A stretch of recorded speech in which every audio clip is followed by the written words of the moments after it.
Yo, You. we are back in the lab, Yes, we are. back in the studio.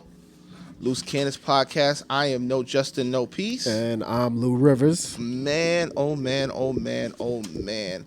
I love to sit down with you and we have these conversations about cinema. Yes. Today we're going to make it a special episode. Yes, we We are. didn't go to the theaters. No. Nope. We stayed at home and we hit the queue. Yes, we did. We've been waiting for this to come out. I think about a year ago we heard about it. She was doing interviews. The great director Ava DuVernay, who did Selma.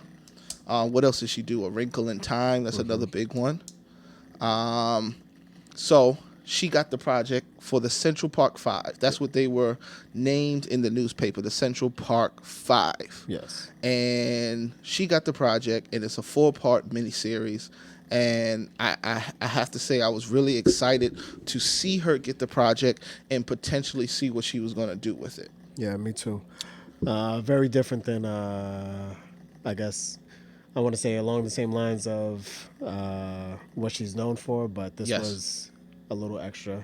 Yes. Got to do 4 hours instead of a 2-hour movie, 2.5-hour movie. Well, I think it's almost 6 because the last one's like an Oh, hour yeah, and a it is hour half, and a and then each of them are like an hour and 12, Yeah. something like that. So definitely a way bigger part than the last. Huge. And I mean, if you know anything about the topic, you already know that it's weighty. So for her to take on this weight, something as serious to tell their stories, and where is she going to tell the story from the perspective? All right, so today, Loose Cannons Podcast. If you're watching us on YouTube, make sure you like, share, and subscribe, and hit the comment.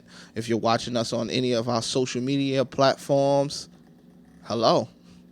All right, so let's get into the show. Today, we decided that we're going to just get rid of everything. Yep, we're gonna get rid focus of on our this.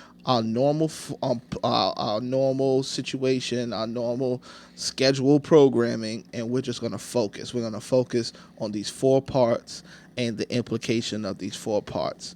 And the movie is When They See Us. Let's talk about the title for a second. Yeah. What did you think? I kind of, when I first read it, I was like, oh, When They See Us. I think it's, the unveiling. A lot of Yeah. people didn't see them the same way, and now, Absolutely not. and knowing that it took basically until the last 5 to 10 years to come full circle. Even though these guys were out for 15, 20 years, it still took 5, 10 years to have everything complete. People come out and write books, do documentaries. Yes. So it's definitely unveiling. Yes. I had my feelings, but I had watched the interview before it came out, and she was speaking about the title, and it's from both perspectives. It's like she didn't want it to be necessarily. It's supposed to be taken by the viewer. Are we talking about the 5 gentlemen, or black men? What do they see when they see us? Or, what do they see when they, who sees us? Like, what do we see when we see the police, when they see us? So it's a broad understanding, but more in particular, just like what you said, it's about how they see people of color in general when they see us. So it's already a powerful title. Plus, she didn't want to call it the Central Park Five. Right. Because they weren't the Central Park Five. They were individuals. They were Antron. They were Yusef. They were Corey. They were Raymond. They were Kevin. Right. I don't have their last names, but I think it was like Raymond Santana. These were human beings. And to call them the Central Park Five is to only limit them to that particular experience that they thought that the crime that they committed. So they were limiting their humanity by calling them the Central Park Five. So she removed that and decided to call it When They See Us, which I think is just a powerful title. So it was split into 4 parts. Yeah. Part 1, I took notes. Okay. I knew it was going to be heavy. I took notes because I wanted to kind of capture my feelings as I was watching it. Right. Strong opening. Yes, definitely. Very, very strong opening. I think it was definitely on purpose the way we see them just living life. Right. One is just, learn to play trumpet, has a family system, which is very interesting because no matter what you want to say about the families, all families have their struggle. All of them had family. Right. Whether it was just one parent or there was two, and there was a couple with two parent households. So it kind of just removes that whole idea of Yeah, you could tell that with the way that they portrayed the story, it wasn't as if they were just delinquents. Yes. And, Nope. they were individuals who were in school, who were trying to get through Yes. the common life of Yeah. young boys in Harlem at Yes. the time. So, And it was only one who was skipping school. right. And he wasn't a bad kid at all. Right. He was just skipping school. He was wrong. All right, so strong opening. Then another word popped up in my head. It was assumptions. Right. The assumptions that we make about, the assumptions not that we make, the assumptions that get made about individuals in certain communities. You're looking at Harlem and the perspective of people on the outside. They would act like it's the Wild Wild West. Right. Like there's no working people. Everybody believes the stories. Yeah, everybody's on welfare. Yeah. No kids in school. But the crazy part is that this is what leads to the separation from police in general, is that you have too many people who are policing an area they know nothing about. Yep. So, of course, you're going to believe the assumptions of, it's Harlem. Yeah. I've heard about Harlem. Yes. Oh, Harlem in the 80s, in Yeah. the 90s? Oh, yeah. No, I know Harlem. Gotcha. No. It's so true. Oh, okay. So before we go on, maybe we should summarize part one. Yeah. Part one is the opening. We get introduced to each of the 5 young men. They were boys at the time, so we get introduced to the boys. Only one is 16, right? Only one is 16. Everyone else is 15 or 14? Yes, the youngest, I think, was 14. They were children at the time. We get introduced into their lives in short, but we get introduced into how they're just living a regular life. And then we get introduced into how that night transpired for them, how they ended up or didn't end up in the park, the decisions that they made to be in that park. And it was like any person. I've had groups of friends who I lived in a community. They came around, Justin, hey, yo, we going to play tag. Right. And then you just roll with the group. Right. That's it. You could just simply just be rolling with friends, and then the group could get larger or whatever. It was just a regular situation. They were just going into the park, just like anybody else. I think another big thing is a lot of people won't quite understand because, living in New York, it's totally different to know that it's just like, oh, that's a mob. Like, to us, that's regular to have that's just 10 kids walk around. Just people. Or 15 kids, or especially in the 80s, 90s, imagine the times where you would put a pump on and the whole block is at the pump. Yeah, plus you're safer in the group. That's your assumption. I'm with my friend. I'm not going to be by myself. I'm with my boy. He's with his boy. Other people know people. So they would just go in. We were introduced into how they ended up in the park. And then we get introduced to the arrest of them. Am I correct? Yeah. We kind of see the instances of, I guess, whatever was happening about the beatings that were happening in a different part of the park. Yes. We kind of get the visual of what's happening. Yes. So I guess the beatings and the rapes were two totally different situations. Totally different situations. And this is basically what leads to the point of these kids were in the park, and it's like, I forgot her name, but she Linda? says, Linda, she says, any young black male. I have it down here, sick bitch Linda. But she says any black male who was in the park is a suspect.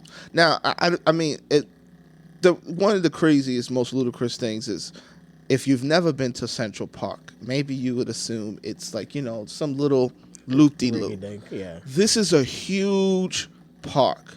They call it Central Park because it's central. Like you can be on one side of the park and it's almost existing in a whole nother land in New York City. It is the size of some towns. Some towns, this is a very, very large park. So to imply that some people who were in a park had to be a part of all things that happen in the park, it's just ludicrous. If you're at work and you're in your cubicle, right, I am now implying that You were at the cubicle, so whatever happened in the office, right, you're responsible. Whatever happened in the building. Whatever happened in the building. Yeah, you was there. You're part You of were it. in the building. It had to have been you. Yeah. Round everybody up in the building. Central Park is almost a mile and a half square miles. Almost 1.5 square miles. That's a lot. Yeah. That's a lot. Yeah. So, I mean, for those who don't know, it goes from 59th Street all the way to 116th, around 110th, around there. That's a good 50 blocks. Yes. Of just New York City blocks. New York City blocks. And everybody who doesn't live in New York City complains about the length of New York City blocks. Exactly. Because all the time when I was with my wife and we were in New York, she would complain. I'm like, it's just a couple of blocks. And she would complain about the walk because the length of the blocks for us is nothing. But for other people is very large. So just imagine that. So they were in the park. Does not mean that they were involved in crime. We know that they weren't involved in the crime. But the ludicrous nature of whoever was in the park. Right. First of all, okay.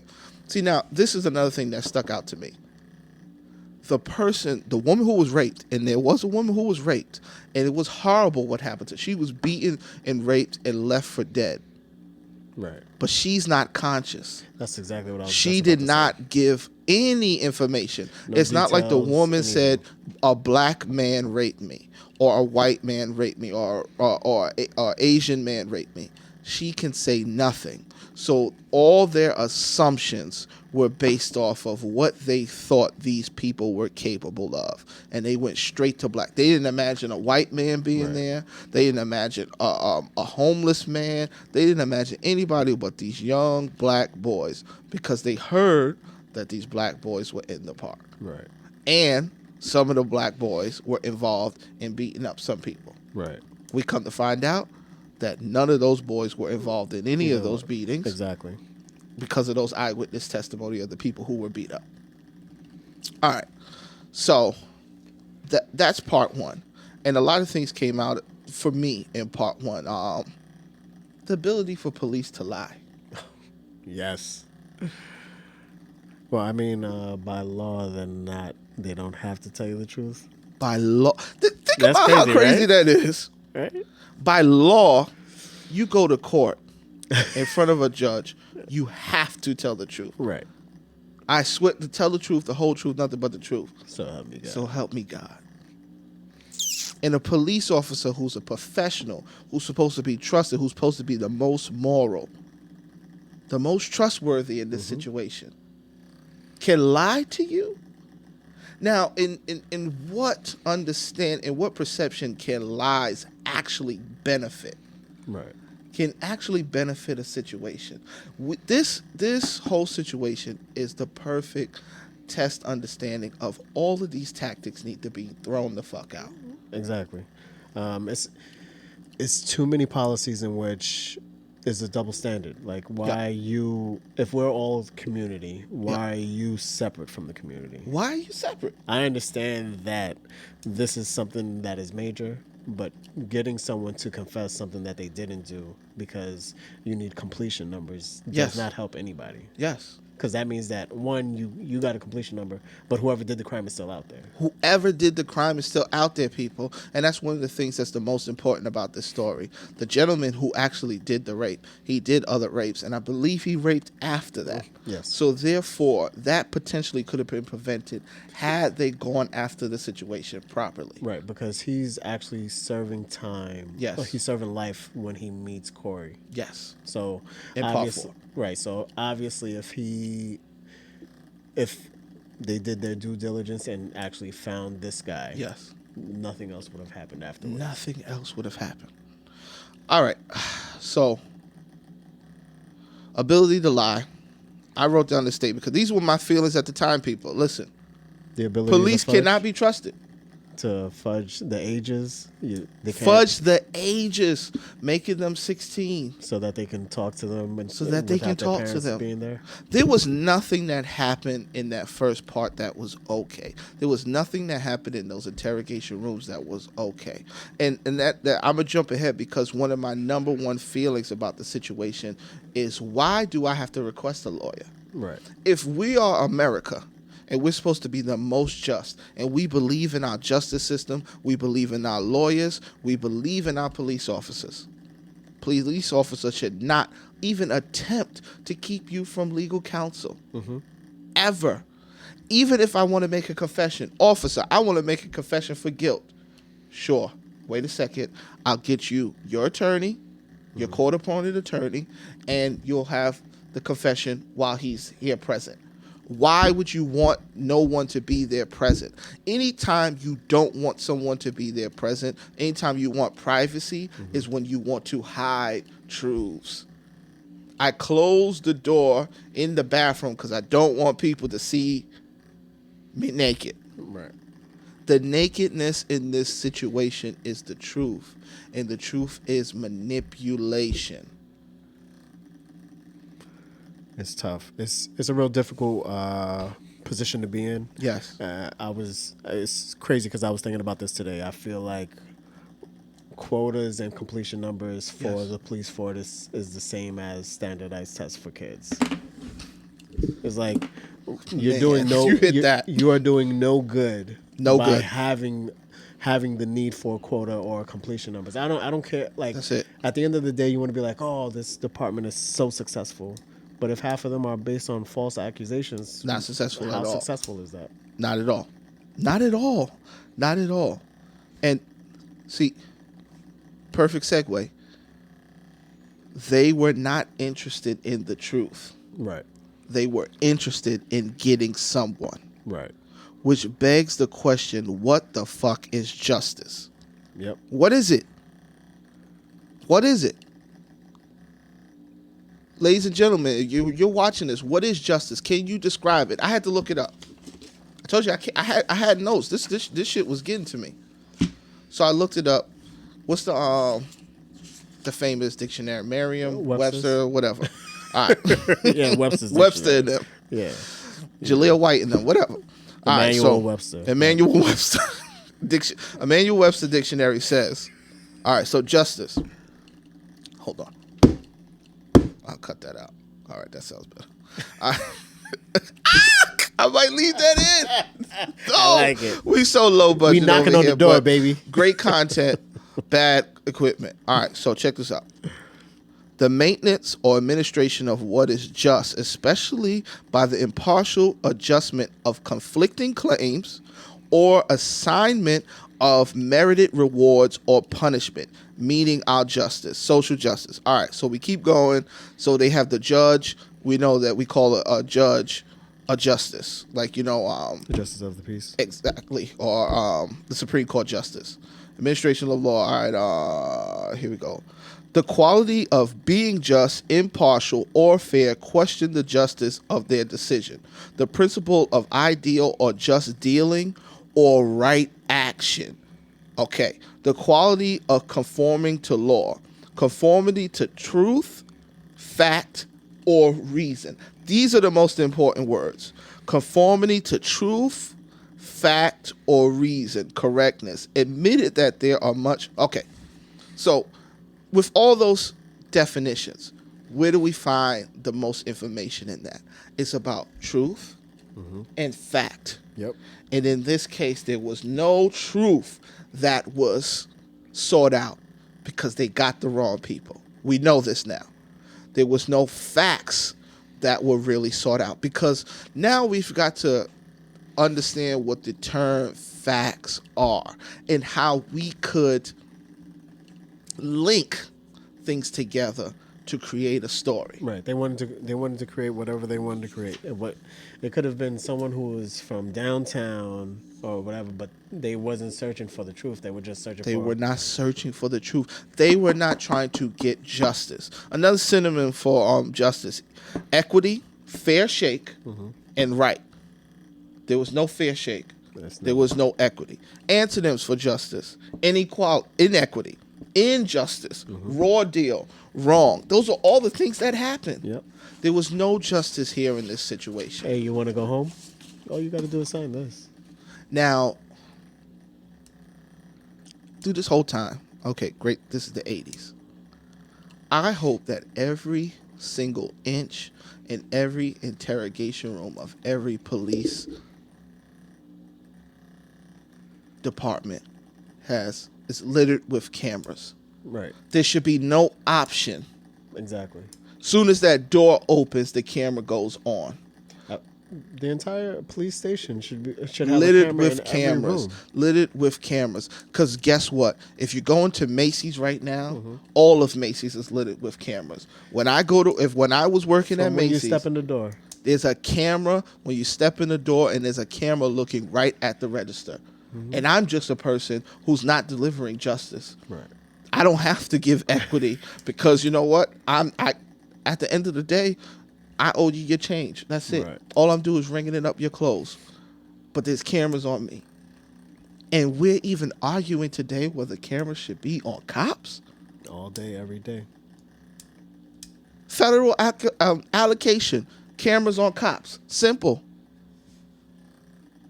Is that hard? I would wonder why you wouldn't want it. Like, why wouldn't you? Wouldn't you want to protect yourself at the same time? Because I believe, this is just my belief, it's gotten so bad that to look at most of what happens out there, most of us would be disgusted about what happens day to day. Right. And I believe that cops have created a culture that we got to do this disgusting things to get to peace and justice. But there's no peace and justice when you do those disgusting things. Right. You can't have a walkway of shit. Right. You can't support the negative culture to think that it's going to bring positive culture. No. You can't say we do the negative shit, you don't do the negative shit. Right. Because if you do the negative shit, we're going to do the negative shit to find you doing the negative shit. Yes. Yes, it's true. It sounds crazy. But it's true. It sounds crazy. There's so many things that we can implement now. I'm not talking about the 80s. That's over. But if we don't learn from this, and if you think that this did not happen every year after this and every year before this and still happening now, you're crazy. Right. You're crazy. It's still going on. Why? Because if you saw how they speak to people, you would not be okay with it. They don't want cameras. They don't want cameras. They wonder why in minority communities there is this culture of not wanting to speak to the police, and I don't understand how. Well, they blame it on hip hop. Oh, they say no snitching in hip hop. No, they say no snitching in hip hop because you brought him in and you tried to make him lie on his friend. Right. When they had nothing to do to it. Right. Do with it. That's why they say don't talk to police. It's difficult. I understand that it's difficult being human and having your own assumptions. Yep. But there has to be a time and a place where you can have relative objectivity. Yeah. You have to be able to say like, all right, let me not push the agenda. Yes. And let me see what I can get with my skills. Yes. Like that is the exact point of why you should have become a cop. It's not supposed to be easy. And that's the problem. It's because we want to win and we want to get the guy so bad. We want it to be easy to get the guy. Yes, if you don't sit down with the person, if you sit down with a person without their lawyer, it may be easier to get the confession. Mm-hmm. But at the end of the day, it's damn wrong because it's a kid. It's damn wrong because the person didn't understand what they were doing. You would never play a game with a person and think it was a fair win if the person didn't understand the rules. Right. It's like slam dunking on your infant child. Yeah, I get it. You gonna take that win? I'll take that W. They can't do anything about it. These were babies. But you know what? The number one thing I took from this is we look at that 14-year-old as like, man, that's a kid. That's a baby. You and I we both have sons. Mm-hmm. We both have children. We know what these babies look like. Yep. We know if you can look back when you were 14, you ain't know shit. Yeah. Shit. That first episode was the heaviest part for me. The heaviest. And honestly, I was just thinking to myself, I was just like, I remember walking to New York like this. I remember being 14 and going to Central Park. and not thinking that, like, 42nd Street going to the yeah, movies, just walking around. and not It's a think, walking not culture. thinking that, all right, well, I may be run on by the cops and they're gonna accuse me of something, Yep. and I'm gonna have to defend myself for the next couple of years. Crazy. Yeah, Crazy. I couldn't fathom the idea of getting into high school and that's gonna be my legacy. Or Never make it to high school. yeah, Oh, so last topic that came up in my mind in part one. Profession does not equal morality or integrity. right. We look because a person takes on a profession like a teacher, a doctor, a lawyer, a police officer, a fireman, which they kind of exist in a different category. They walk into fires. They're pretty. Civil servants. They're pretty integral. They're out there. But it does not equal morality or integrity. By the nature of the profession, does not make you a moral person. Right. Does not make you an integral person. We are supposed to constantly be looking at teachers. We're supposed to be constantly looking at our doctors, lawyers. We're supposed to constantly be looking at our judges. We're supposed to definitely constantly be looking at our police officers. Police officers and teachers, because those are people you come in contact early. Yes. Teachers, you're going to be in contact with a number of them. Police officers may not be often, but that's your first contact into the legal system.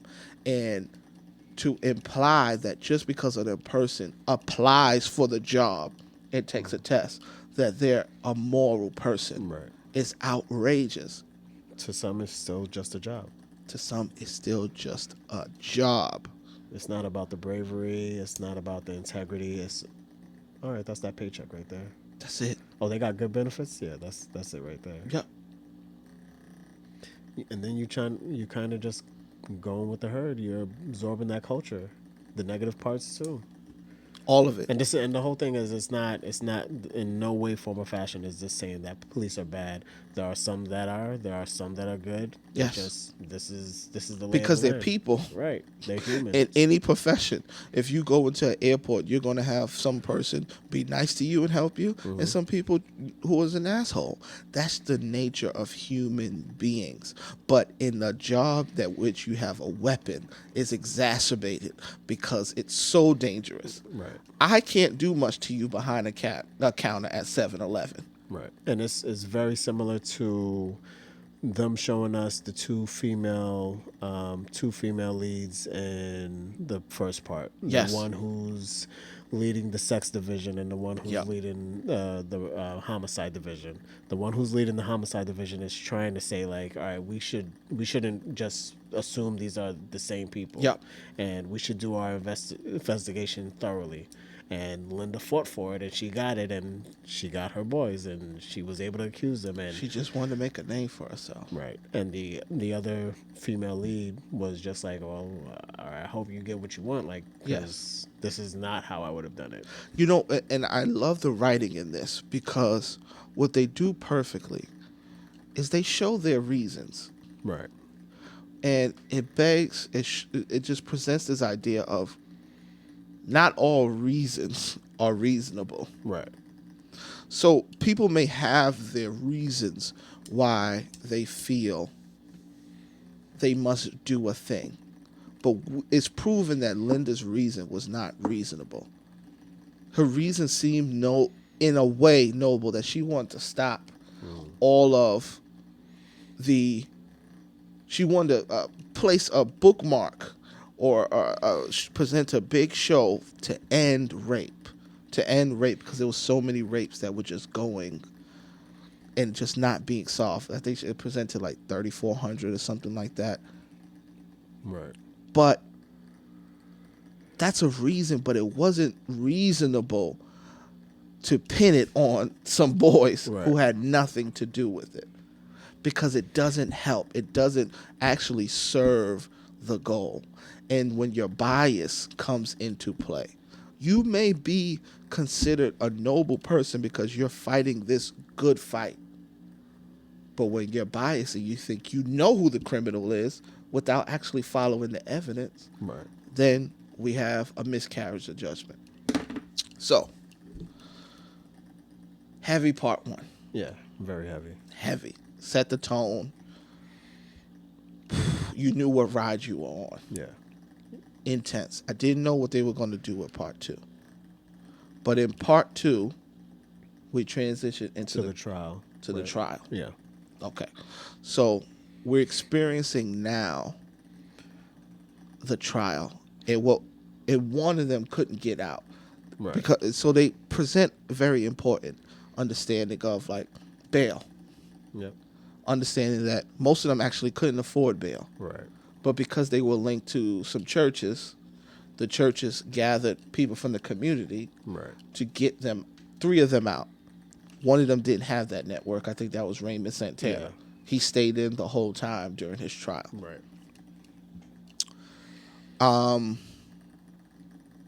I find it interesting because I didn't know this. At the time, people were very clear of their feelings on this situation. People knew about the miscarriage of justice very early. Yep. It wasn't after the trial that they presented, we were coerced. Right. The whole trial, the defense was about the coercion. You have Jesse Jackson and Al Sharpton leading. Yes. Which they didn't show them. No, they showed, I want to say they showed Jesse. Or they spoke about Jesse. Right. And Guardian Angels also. Yes, you seen that with the hats. Right. Yep. Big group in New York that, protected the trains. Yes, and then it was basically one side against the other. Yes. It was definitely the pre-Rodney King, pre-OJ. Yes. You have 2 sides of the fence, and people are fighting it. You know, so...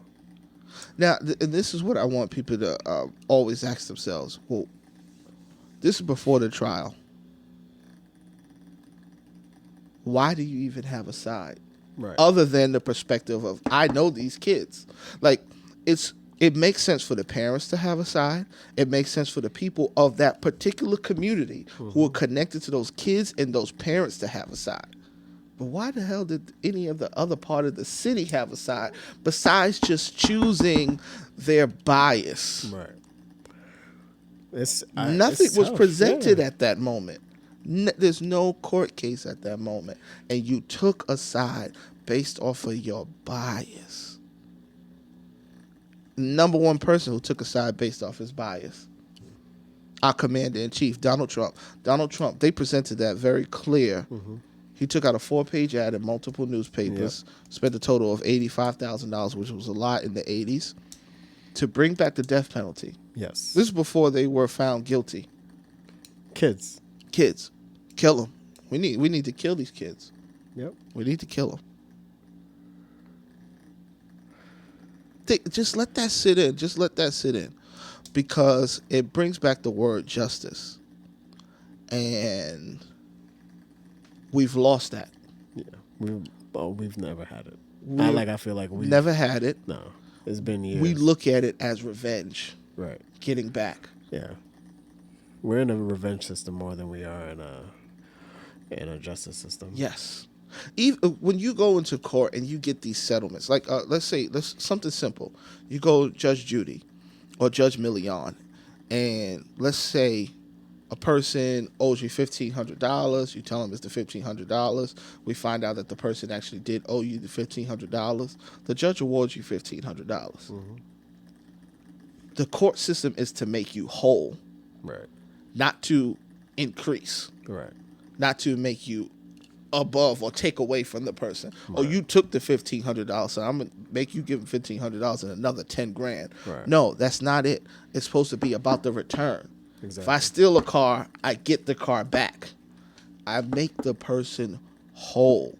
Even if you get a settlement from a miscarriage of justice that happened on your job, the settlement is supposed to be equivalent to what you've lost. You have to prove the loss. Correct. Opportunity loss, the prevention of other opportunities, all those things go into account for the amount of money that you get in a settlement. Well, not even a settlement. You get if you win the case. And a settlement is something different because it may be about media, right, and they pay you what they feel they want to pay you so that it doesn't get any more attention. But to kill these kids, would that have made anybody whole? No, not at all. Would that have brought the damage that was done? I didn't write the young lady's name down, but the woman who was raped in the park, would that have unraped her? Right. She didn't come forward and identify herself until the 2000s, I want to say. Until the 2000s. Yeah. This is after they were out of jail. Oh. And she wrote a book, obviously, like most. So they even in the court case they kept her name locked, sealed, so nobody could ask her any questions. Right. And I want to say that she was hospitalized. I don't know for how long. She was in a coma for a couple weeks. She was on a deathbed. Yeah, exactly. So she was bleeding out. What happened to her was crazy. What happened to her was crazy. Wrong. Yeah, it was wrong. It's wrong, without a shadow of a doubt. Nobody in Harlem who was defending these boys didn't want justice for the woman. Right. They didn't want injustice for the boys. Right. Those two things are not mutually exclusive. And another note that I wrote down, because I have the activists here. Dick Wolf. Yeah. Dick Wolf is a producer of all these crime shows. Yes. And the problem with those crime shows, they will make you believe that DNA means blood and shit everywhere. Yeah. You understand what I'm saying? Yeah, and you have this idea of closed, shut cases because it's from the perspective of the police officers. Right. When that's not it. Some of this shit is inconclusive. Always. Some of this is very difficult science. Yes. It's very difficult science. Very, very difficult science. Especially during those times and when the technology isn't quite there yet. No. I don't even think, was there even a database then? There wasn't a database because they would have been able to align him to the database at that point. Well, I don't think that I don't know if they had started recording felons. Recorded, okay. Right. So these shows make us believe that this figuring out crimes are so simple and so easy and right in front of us, but they're not. They're difficult things.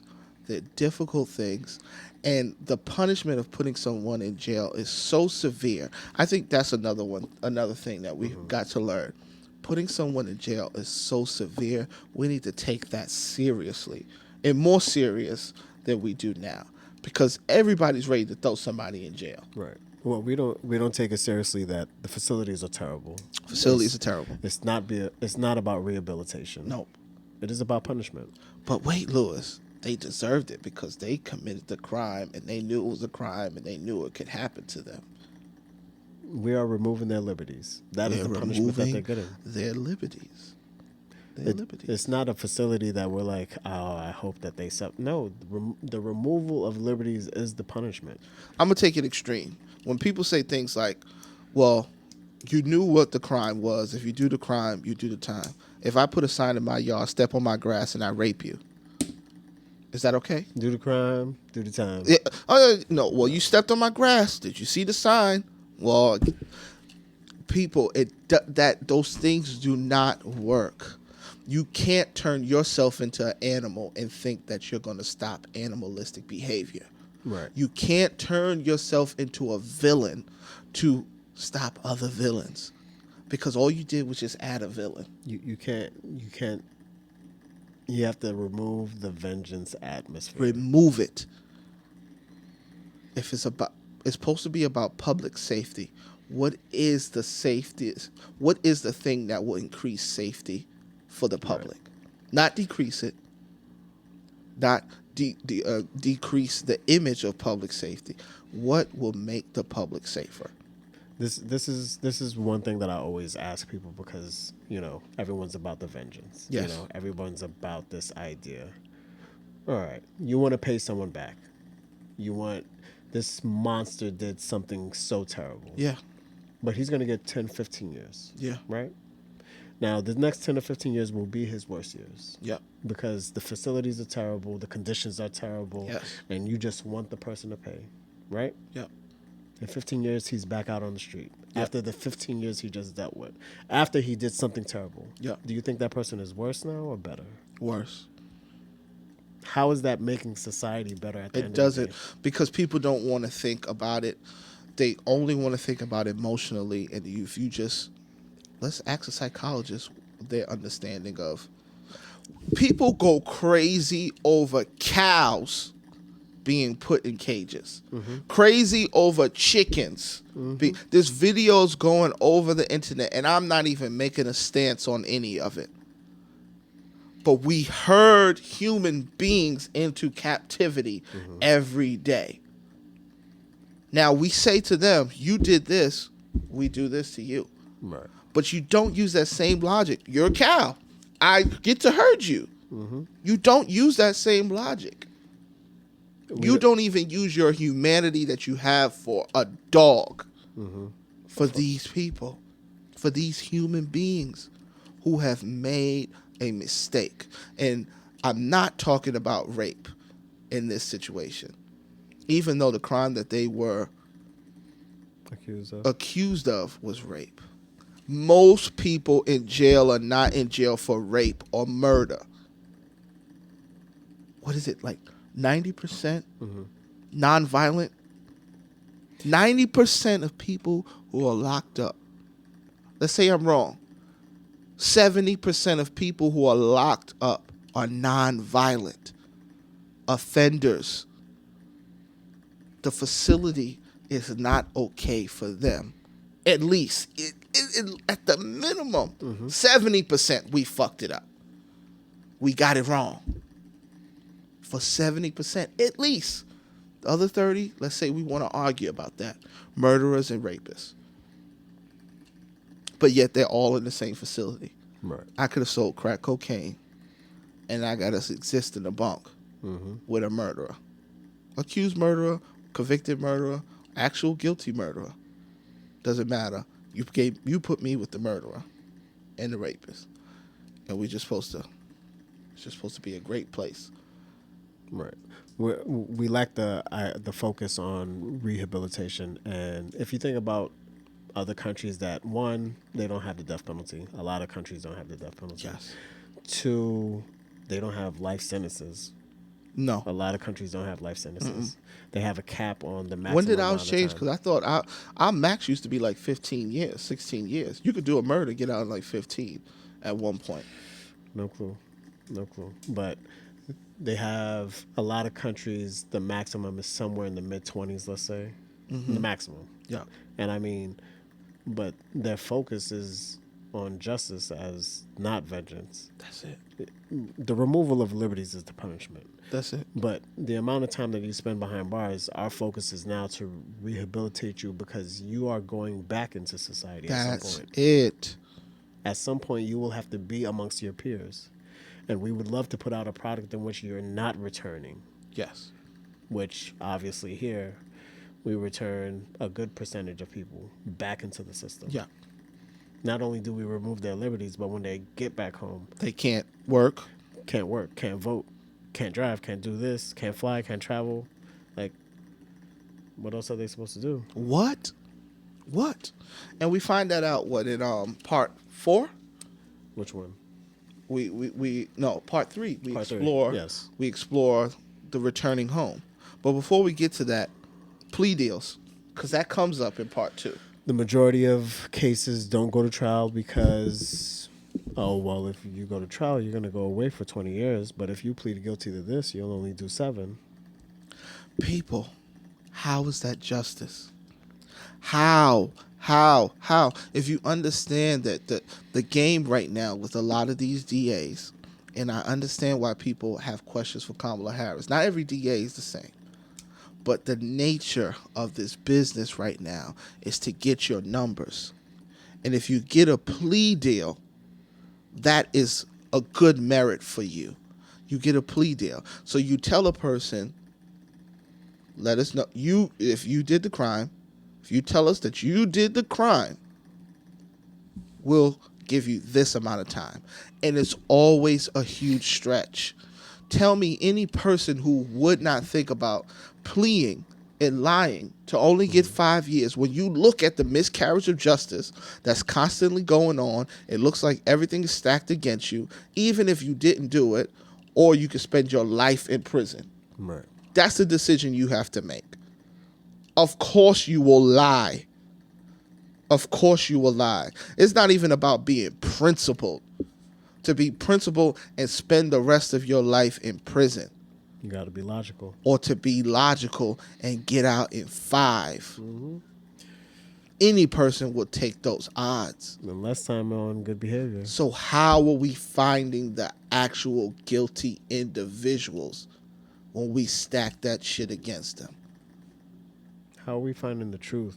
How are we finding true justice? True justice. Okay, so here's my theory. We leave plea deals on the table.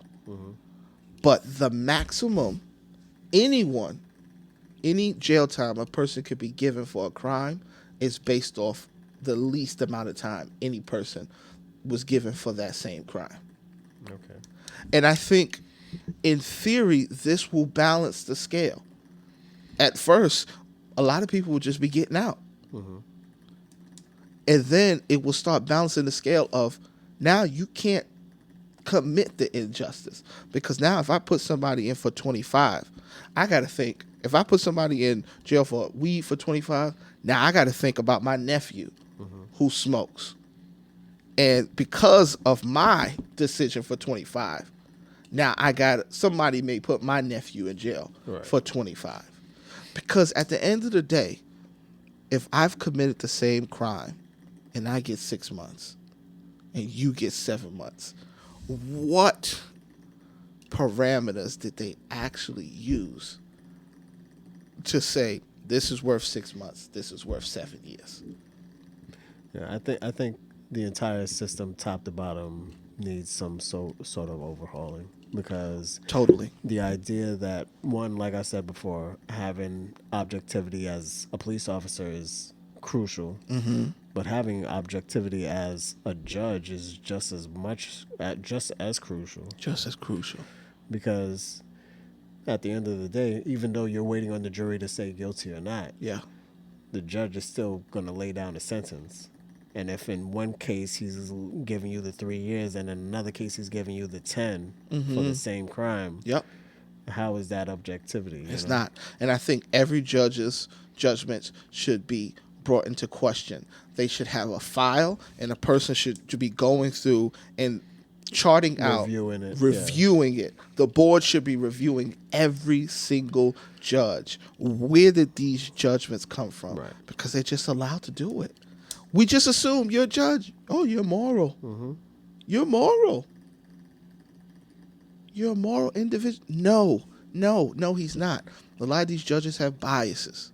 This is another reason why I do like, in a lot of countries, the system is different. In other countries, they do have, you'll have multiple judges on board, not just one. Not just one. Because now, like, all right, now everyone has to agree. Yes. You can't just be like, oh, well, I don't like you, so I'm going to give you 7. And no one's going to check me. No one's going to check me. This is my hall, you know?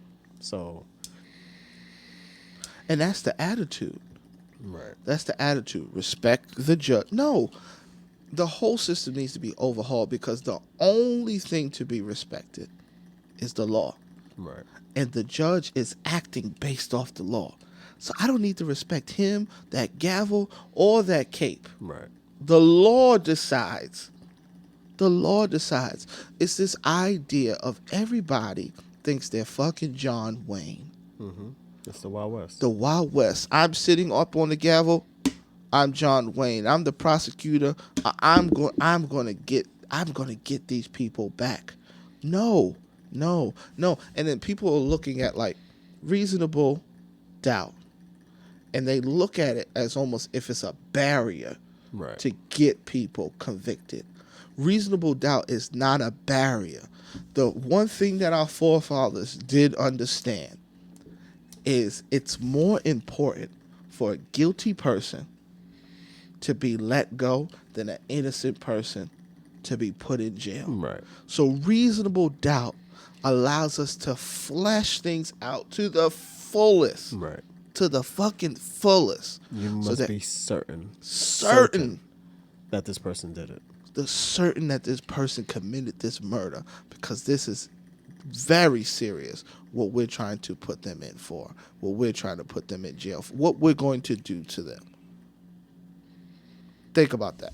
All right, so Made me also think, after the plea deals, I had a statement, visual poetry. I thought that the shooting was amazing. Visual poetry. It was just beautiful. But I was thinking about this movie that I watched with this, I think he's an illusionist, mentalist, and it was called Compliance. And it made me think about it because people think that they can sit down with a police officer. I actually told my daughter before this, and I'm going to bring it back up, that she should speak to nobody. I will never send. There will be nobody there to come pick you up. Right. That's not a family member. That's not a family member. And I want her to understand that because people have posed as police officers. So the idea of authority creates this idea of submission. Right. And an idea of trustworthiness. But people are naturally compliant. They are naturally compliant to a fault. And the understanding, I was watching this YouTube video, and these lawyers, they said the best thing you can do when being asked questions by a police officer is shut the fuck up. That's their whole thing. They're like, you get stopped. The police officer say, hey, where you going? You shut the fuck up. And call me. That's it. That's the end of the story. Why? Because people, if you don't understand this game, everything you say will be used against you. Everything. From the beginning that they stop you, they're writing it in the report, whether you did something or you didn't do something. But people are naturally compliant, and you could only imagine what people are willing to do. One of the things that stuck out to me is later down the line, we hear one of the lead detectives. He was like, I was just doing the job that I was hired to do. And people don't realize culture of policing,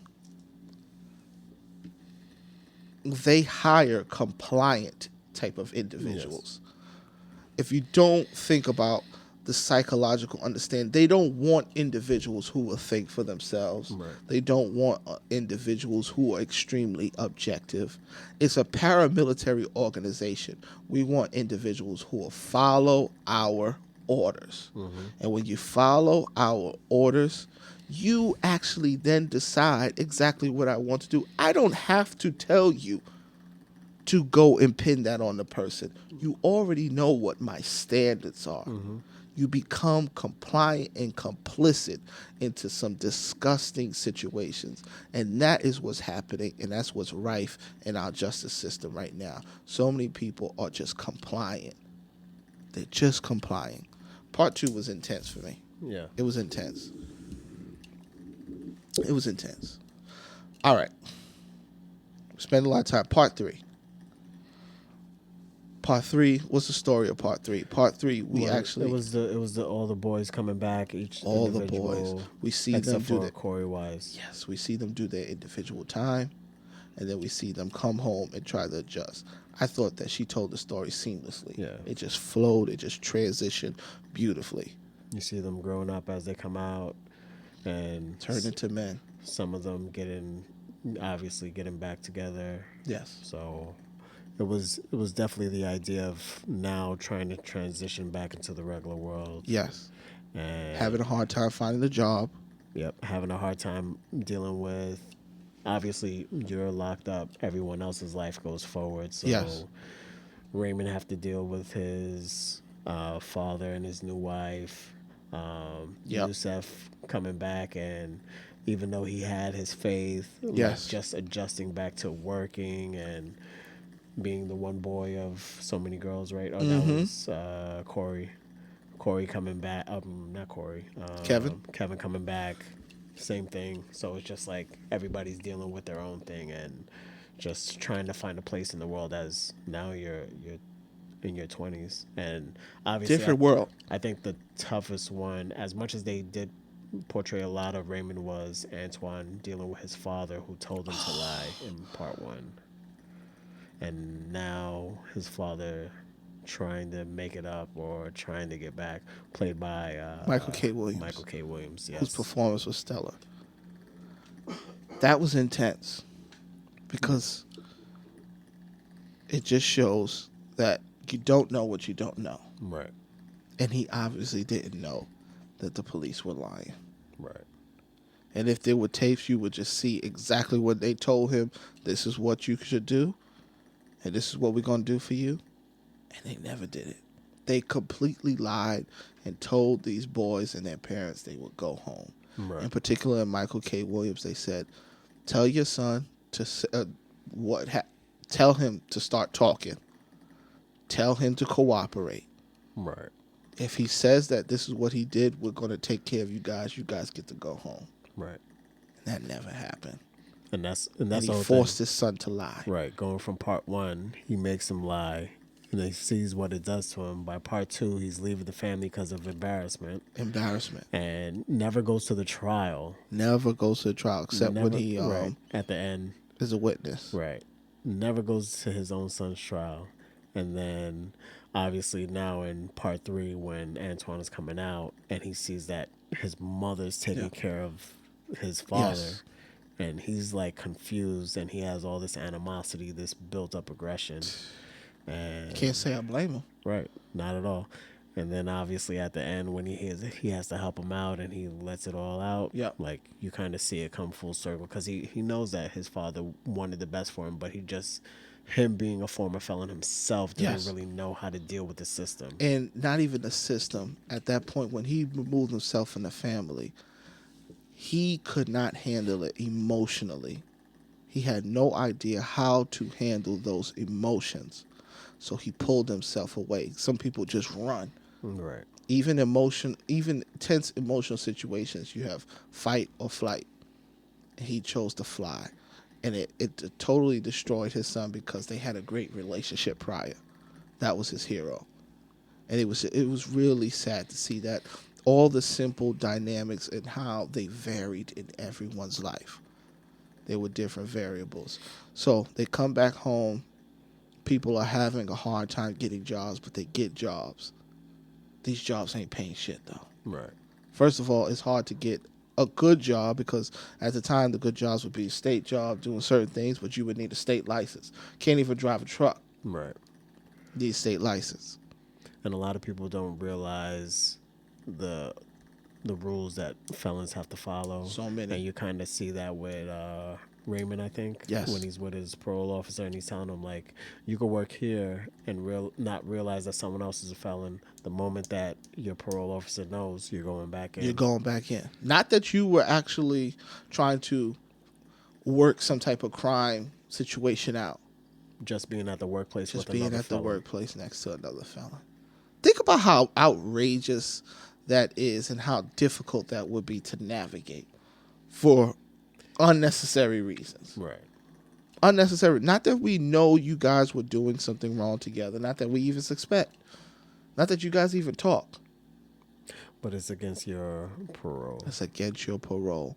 Which is one of the number one things why recidivism is high. Mm-hmm. Not because people are committing actual crimes, but because they get hit on their parole. Yep.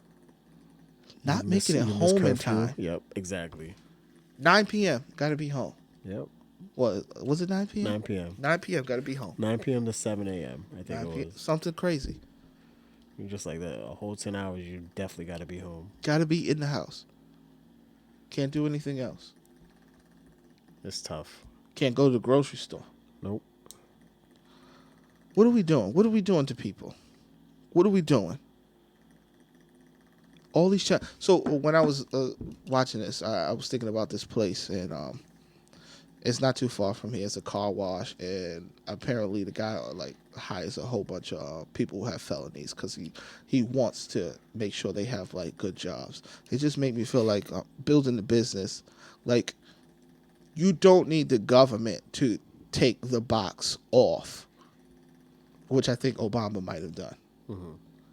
But if you're an employer, get rid of the fucking felony box. Get rid of the crime box, because it doesn't stop a person from committing a crime. Do you think that only people who have committed crimes prior are the ones who will commit crimes again? No. You may not know. If you own a store, you don't know who's going to steal out of your register.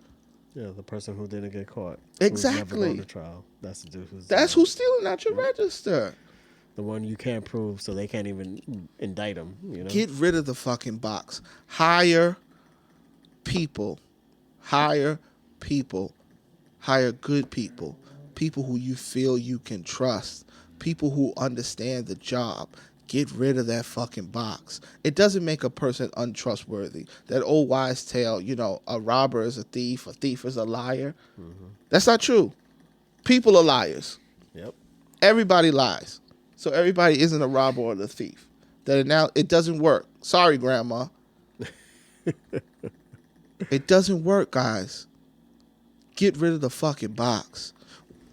Open up businesses and hire people. And the likelihood a person who's been to jail don't want to go back. And if they're making good money, they have no reason to go back. Right. Now, if they come out and they can't make good money, they might turn to the streets like Raymond. Yep. Who turns to selling drugs. Because he can't stay in his family situation with his stepmother. Got a new house, and he got let go. Let go. Start selling drugs. It's just the perfect storm. And you wonder why, they're just lazy. No. It's not a lazy thing. It's not a lazy thing. Stop saying that. Most people who say that never lived in conditions quite like anything else, Exactly. Yeah. You're saying that from privilege. You're saying that from a lack of experience. You never even asked the person a question. Standing outside on the block all day long, looking over your shoulder. You wouldn't do it if you don't have to. I remember I was asking this guy on Facebook. It was a statistic that I read. It said the average drug dealer makes less than $25,000 a year. Obviously, that's tax free, so it seems a little bit, seems like it feels like a little more money, but they really can't do anything with that. Right. That's very little money. Average drug dealer makes $25,000 a year. I was like, if the average drug dealer makes $25,000 a year, and we had all these drug dealers get some form of education, whether it was trade, and we showed them a pathway to making $50,000, don't you think they would take it? Exactly. He told me no. You don't think so? I mean, no. He told me no. Oh. So in people's mind, their perception is this person just wants, even to the understanding of money. They just want to sell drugs so bad. They want to be villains so bad. This is real people's perception. It's a luxury, They want to be villains so bad that they won't even want to double their income. They love the hood. They love the hood so bad. It's a perception. Part three was great because I feel like in all parts we get an education of the system. We understand the bail system. We're understanding how interrogation goes down. We're understanding how the courtroom goes down. And then in part 3, now we're understanding life after prison, which is intense. You sent 14-year-olds. They've never had a job. Now they're going straight into getting their first job, and their first job is the most important because they're grown men now. Mm-hmm. But we're only talking about those 3, and I mean those 4, and they went to juvenile hall. And they went to juvie. Gosh, I feel like, and part 4 was the longest, and one of the great things she did about it is part 3. I feel like she purposely made the timing, their transition, it felt so quick. Right. Coming out, we see them in jail coming out. But they extended Corey's story for part 4 because I felt like she wanted us to have a visceral understanding of feeling of how much time he actually spent. Right. Because he did double the time. Corey was 16, and the most offensive thing about Corey's story is the cops didn't even come to pick up Corey. They came to pick up Yusef. Right. And Yusef was his friend. And the cops alluded to, you could come down and hang out at the precinct while we just, ask them a couple of questions, and then you guys could, you could go. And Corey's like, yeah, I'm going to go. Like, it's my friend. His mom will kill me if I don't go with him. He just wanted to be there for his friend. Wasn't just going to let him go down to the precinct by himself. And they used Corey to lie and wrap in all the stories of the boys. They weren't even going to bring Corey down. He didn't even, for them, fit a description. but they end up using him to bring all the lying stories together as evidence. And Corey was the only one that was 16, so he went to adult prison. He went to Rikers Island. Yep. And people, I didn't know this, but until a while ago, Rikers Island. The reason why they call it Rikers Island because there's multiple facilities on that island, and like it's a whole system. It's a whole crazy system. But on Rikers Island, he's with grown adult males. A 16-year-old boy. Look back to when some people are real large when they're 16. But if you just look at the average boy when they're 16, right, they're babies. Yep. And I was gonna say compared to the very little muscle tone. But I was gonna say compared to the other boys, he's like one of the smallest dudes. He's one of the smallest. So even at 16, he was probably frail compared to. I don't even know how tall he is, but he doesn't look 5'6", 5'7", maybe. One interesting thing about his case, because they spent time on his case, he didn't get convicted for the rape. He didn't get convicted for attempted murder, but they charged him. They found him guilty for what sexual assault crime in the first or second degree, something like that, and maybe assault or something like that. So. Just to backtrack, I want to clarify, when people watch this, you can go back and watch it. We're going to spoil it all, but because it's a true story. Understand that none of the boys, even though they had confessions, ever said, I raped her. Right. Because none of them would ever say, I raped anybody when they never raped anybody. Right. What they did was they had them craft the confessions to say that this other person raped her, but I was there. Right. I saw it. They thought they were just being eyewitnesses. Exactly. This other person raped her, and they triangulated to point to each other. Right, because it was 3 separate cases, I want to say? No, two. It was cases. 3 and 2. Okay. 3 and 2. And they triangulated so that each boy points to the other boy. None of the confessions ever said, when people say, the boys, they never, ever wrote down that they raped them. So even at the minimum, they were being charged for just being there. Right. For being there. Even if we don't know who raped who. So the idea is, well, if they were all there, one of them raped them. All of them probably raped her. Right. None of this evidence is there. There's not multiple semen. There's not multiple semen around, blood around. Right. There's only one. And the excuse that she uses is that, this means that there were more boys, and that's the only reason why the DNA is inconclusive. That's the only reason why the DNA. It may not be there. And she's not a scientist to even make that claim. The scientist in there said, nope, none of the boys that are here on trial, it didn't match. And they held this specific information about a sock because the sock had semen. So when they were all DNA, obviously in a rape, it's not semen. It's everything. What's under her nails? Because obviously, if you're being raped, you're touching. You might scratch the person to fight. What's is there blood on you? Hair. All of those things. Because hair is so small, the hair follicles can come off and be on your body. Just think about people's genitalia. So all those different things matched. None of these boys.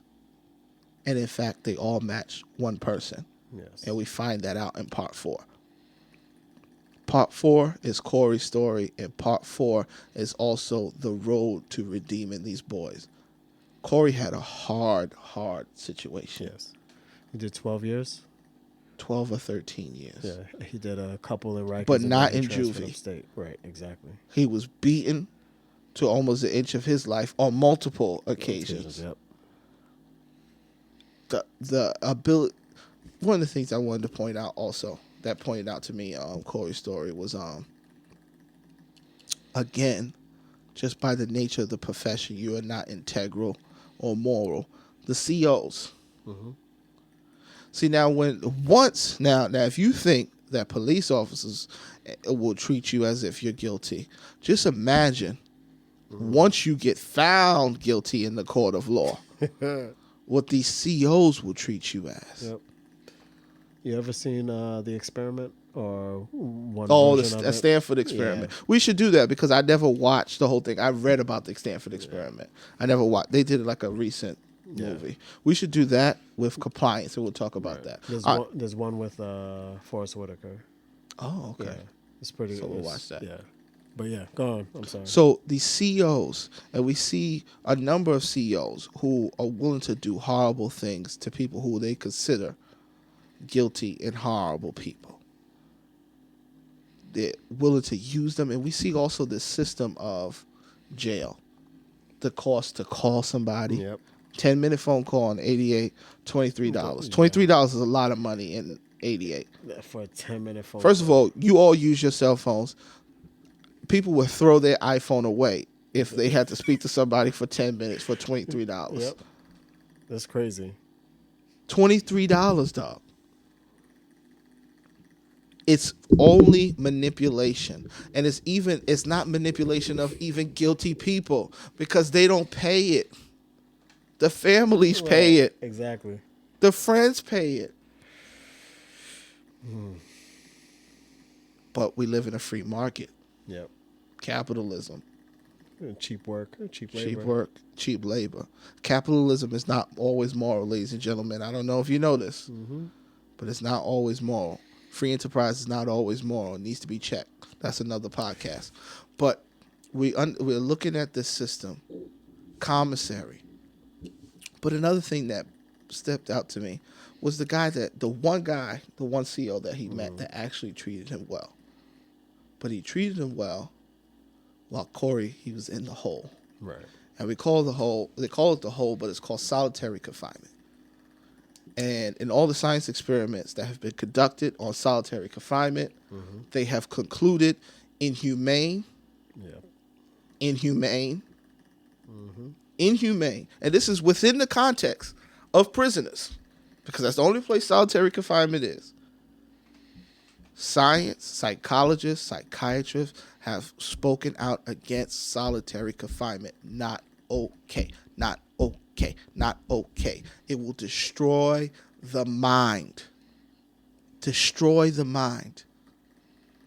And this young man, Corey, spent a large portion of his time in solitary confinement to be safe. Because if one thing you don't understand about being in jail, go watch Oz. General population is very dangerous because you're around people. So in order to escape being around those people, in which he was beaten up multiple times, he decided to be in the hole, to be in solitary confinement, to be by himself. But what that did to his mind, what that did to him mentally, obviously you see the scars. Right. Can you just imagine spending years where you don't even know the time? He didn't even know what day of the week, the month, how important those things are to understand that things are progressing. Just staying in your head for years with nothing. But the CEO decided to give him some books. Yep. Decided to give him some games to play. He got him a Chia Pet. Yeah. He took him to Chaplin. The Mr. T Chia Pet, yeah. That was an intense scene when Corey finds out that, that just threw me for a loop.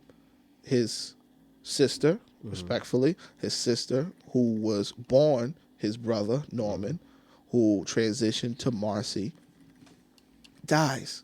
Right. He has a transgender sibling. There was a whole turmoil in the house, and we find out that story. But dies while they're in prison. I can't,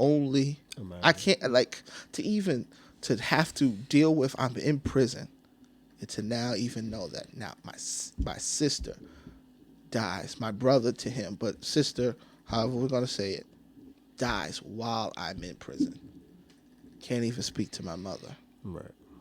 And that pain that comes out of him, that the CEO could have reacted in a way that would have been harmful to Corey's body, but he decides just to hug him, right, to hold him, just understanding that I know you're going through something right now. This is what you need. This is what you need. It's just aggression that's coming out, but this is what you need. And that was just a beautiful moment. I don't know if that actually happened. Hopefully it did. Right. but it was a lot of levity because she just like the movie breaks you. Yes. But it restores you just a tiny bit. And you kind of get that feeling of every day they're just being restored just a tiny bit. And it's a battle. It's a battle. But his story was just so crazy. So crazy. During this time, he meets, I can't even remember his name. He meets him once in Rikers. Okay. Yes, he gets into a fight with this guy. It wasn't in Rikers. It wasn't in Rikers. No. It was when he. Oh, when it was at the I think it's Auburn. Okay. Where he meets the first the nice CEO. Yeah. So that's after Rikers. So in Auburn, he's on like cleanup duty because the guy's like, I don't want you to just. The CEO's like, don't just stay in the hole. You need to get out and do some stuff. Blah blah blah. And he has like his system in which he has his TV playing, listening to music, and he cleans up. And then a guy decides to turn down the TV or turn the channel, and they get into a confrontation. You know, energy is high, it's tense in the situation, and they get into a fight over something silly. We never hear about that guy after that, basically. Corey then transitions into another jail, which actually was further away from his mother. He wanted to be closer to his mother. That's why he put in for the transfer. And they just sent him further. That's another thing that we need to learn about the system. The system wants you to be away from your family.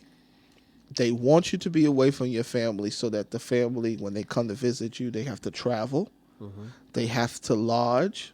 Mm-hmm. They have to spend money to eat because a lot of these places in which these jails exist have no economy. Right. Besides these prisons. Mm-hmm. They employ most of the people in the towns. It's a whole money system. And we're watching it as they're moving him miles and miles away from Harlem. Now, there's a facility he could be in that would be closer to his family. But no, because in this system, in the jail system, they'll swap people east to west.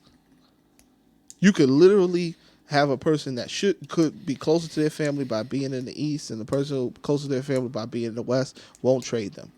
Just swap them. Make them go further. Because one thing they want you to spend the money, and they want to remove love and the physical touch from you. It is nothing but inhumane, people. Because if it was about rehabilitation, I want you to be seen every time. Right. I want you to be seen consistently, and I wouldn't want any barriers to be in the way. Mm-hmm. Because if you being loved by your mother will keep you less violent in this facility, I would want it. Right. But I actually welcome the violence. So, where were we? He ends up at this last facility. Yes, at the last facility. The nice CEO is somehow in this other facility also. It's a little closer to Harlem. Just a little bit. But by happenstance, the guy sees him and he walks away because he knows the confrontation that he had with him. But he calls him out and he's like, "You're Corey Wise." It's like, everybody knows you. He was like, I just want to apologize for what happened those years ago. Corey's just brushing off because he doesn't really know where this whole situation is coming from, because you don't know what this is going to turn into. So, he's defensive at this point. The guy apologizes, and Corey thinks now that he's trying to get him to join religion, when the guy just is on his journey of his own redemption, because he's spending his life in prison. He's already serving life and realizes that he can right some wrongs. That's right.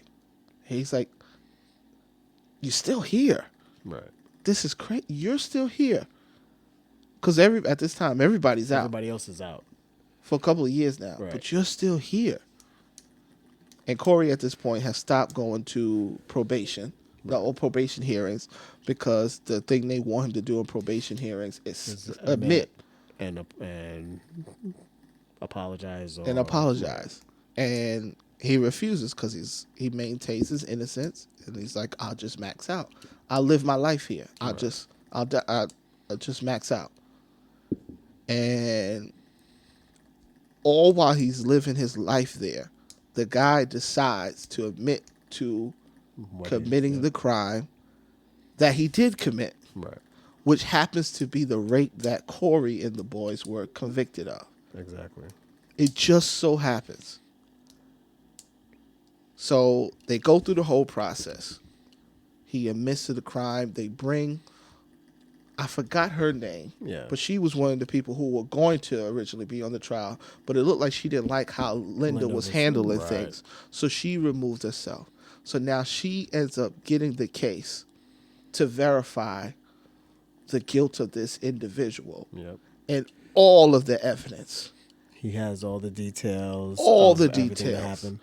His DNA His matched. DNA. Because again, now, if you remember, the woman who was raped was hit over the head with a blunt object, which they assumed was a pipe. Never had a pipe around. Right. There was no pipe to be found. It turns out to be a branch. A branch. Yeah. He hit her with a branch. Now, this was his MO. He is a rapist. Right. He was a rapist at that time. Serial rapist. Serial rapist. He decided that he was going to beat her and rape her and leave her for dead. He knew that she was dying, so he was going to leave her there. Now he admits to it, gives him every single shred of DNA of his body, blood, hair, everything, everything, and they all line up. Mm-hmm. And in this episode, they even go back to the lead detective and lay out the information for him. Mm-hmm.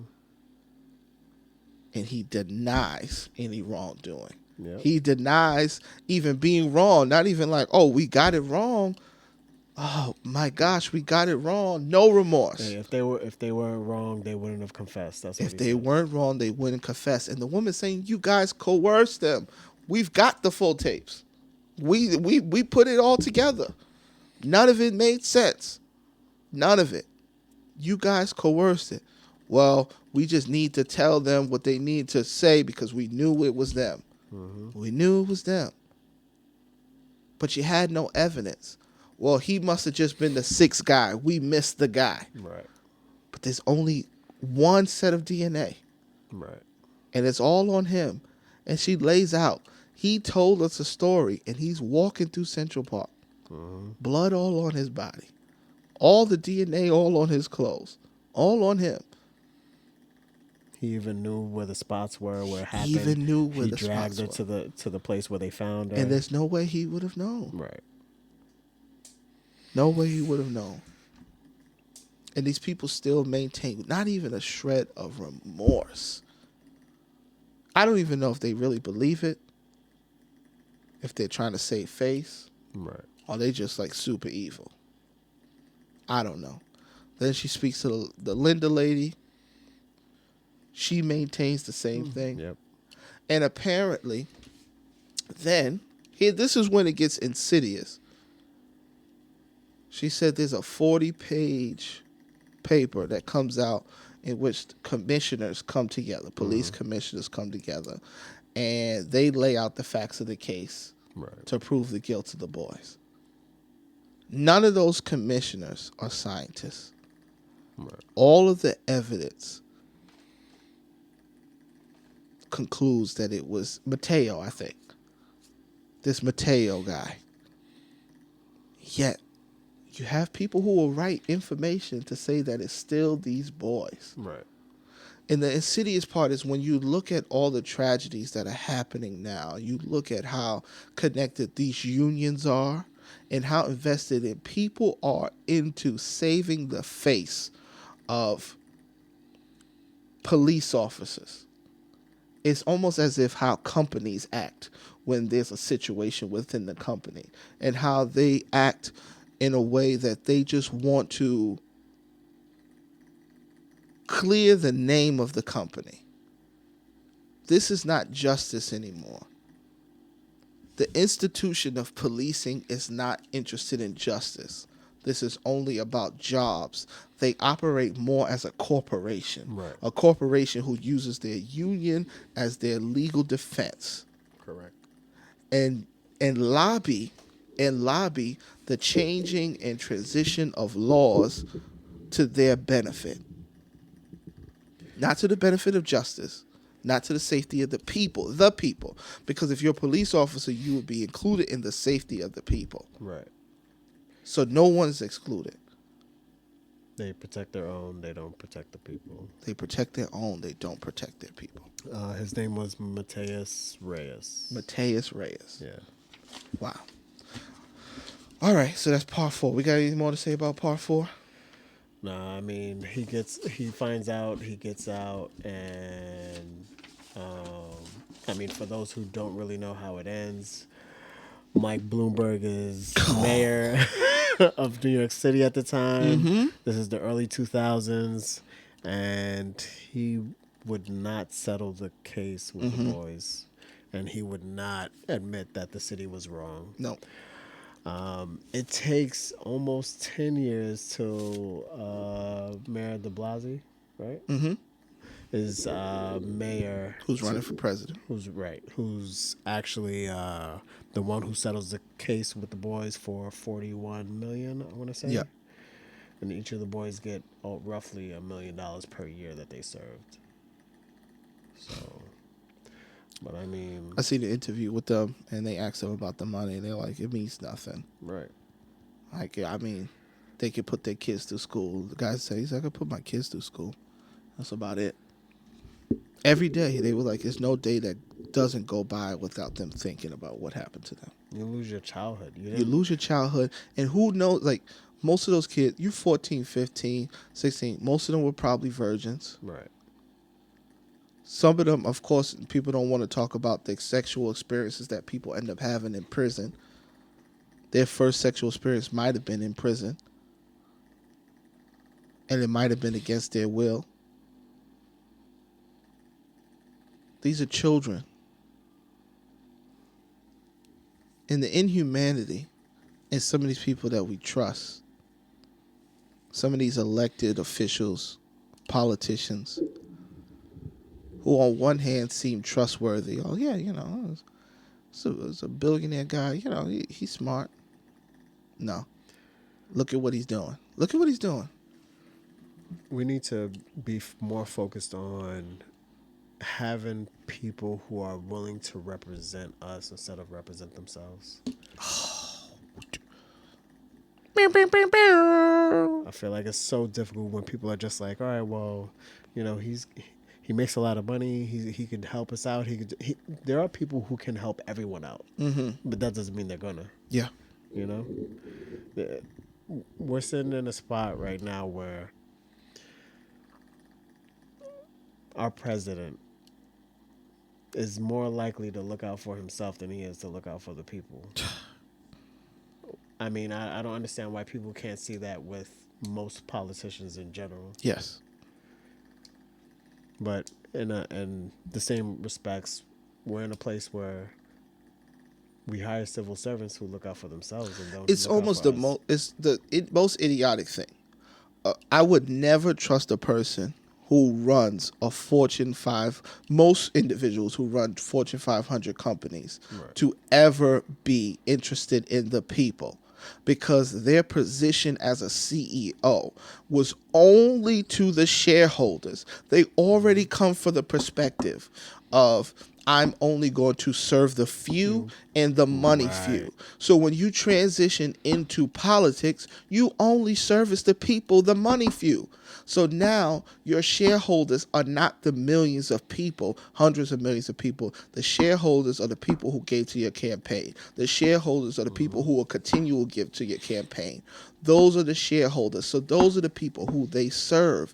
I would never trust a person like that. There's almost no corporate CEO who I would trust to be a politician. Just by the nature of that transition, it's almost impossible because you're asking them to be the CEO. When you say, I want a businessman to be in politics, and these politicians, all they do is, you know, sit. That is their job. Right. Their job is to understand legislation. It is something to understand. It is something to understand the process. People care more about a politician making $175,000 than they care about a CEO getting a bonus of $20 million because it's framed different. Right. They earned it. Fuck that. They earned it? Yep. In what way? What do they have to do to earn it? I'm not saying that a person can't earn $20 million, but don't act like what they do is more impressive than what some other people do and the net effect of what they provide. Right.